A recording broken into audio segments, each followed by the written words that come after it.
are making masks for kids to help our kids get back into school and do it safely.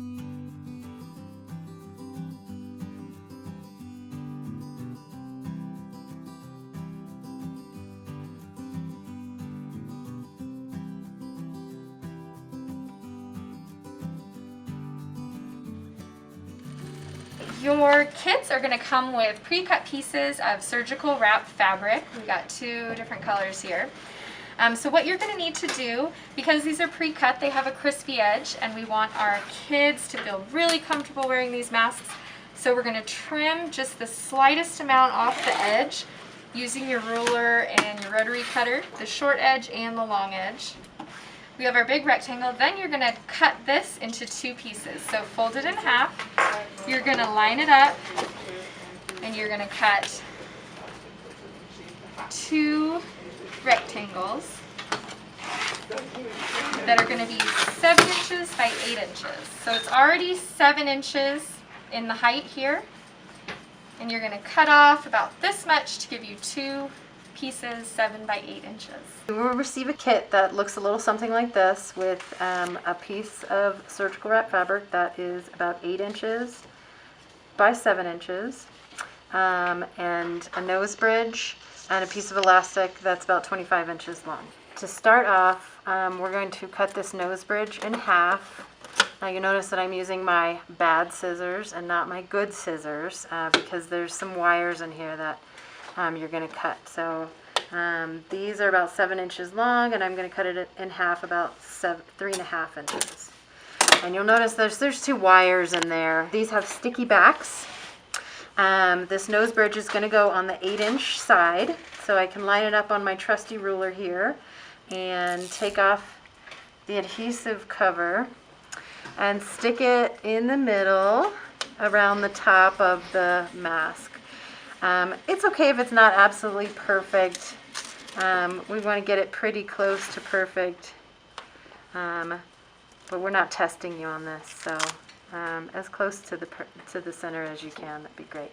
Also close to the top, about an 1/8 inch or a little bit more from the very top.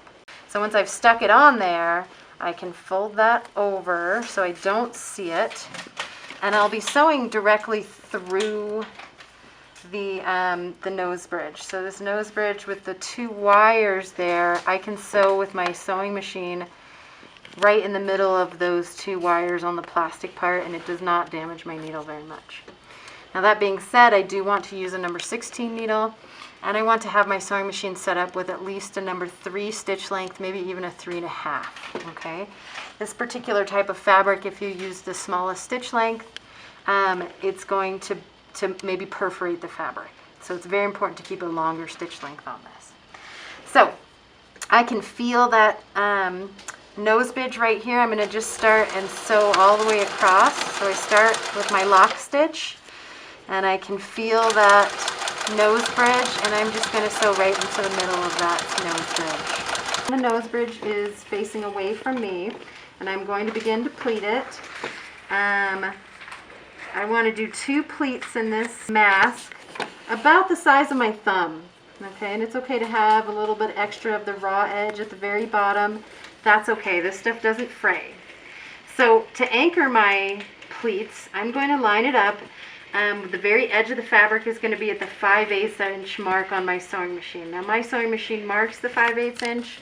If you need to use some painter's tape on the machine to mark that 5/8 inch, you're welcome to do that. Anything to help you find that 5/8 inch mark. So I'm going to anchor these down with a lock stitch all the way through, just to anchor my thread.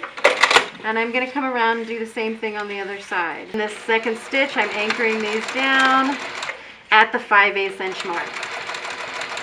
Now this 5/8 inch mark is very important because this is now going to be my template for folding this in. And what I'm doing here now is I'm going to create a casing for the elastic. So at this point, I'm going to take my elastic and I'm going to line it up right next to my 5/8 inch stitch, and I'm going to fold the fabric on that line I just stitched. Okay, And I'm going to stitch that down again with a lock stitch at the beginning and the end. I'm going to be very careful not to sew the elastic in.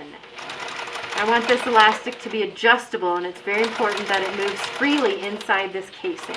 The other side too. Line up my elastic right at the stitch that I sewed, and I'm going to fold on that stitch. Okay. And again, I'm going to sew this casing down in a way that does not anchor my elastic. I want that elastic to move freely inside the casing. Okay, and then I'm going to check afterwards, does my elastic move still? It does, so I've done a great job. So I can tie my knot and be finished. Now there's another way to do this, and I'll show you right now. So if you are nervous about sewing in the elastic and you don't think there's enough room for you to sew next to the elastic, you're welcome to sew these casings without the elastic in. I would still be folding on my stitch line here and sewing very close to the raw edge.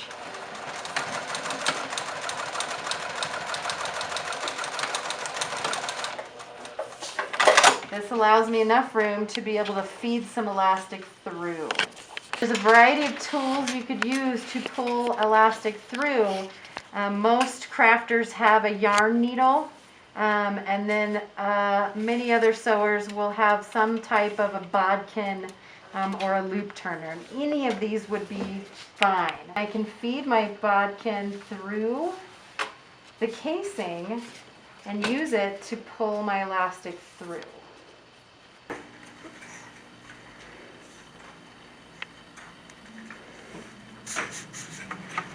And then tie your knot. Thank you so much for helping us with this. We are so grateful to everyone who is helping us to make these masks and give our schools, our kids, our parents, our teachers, our administrators just a little something that they don't have to worry about right now as we get back into school.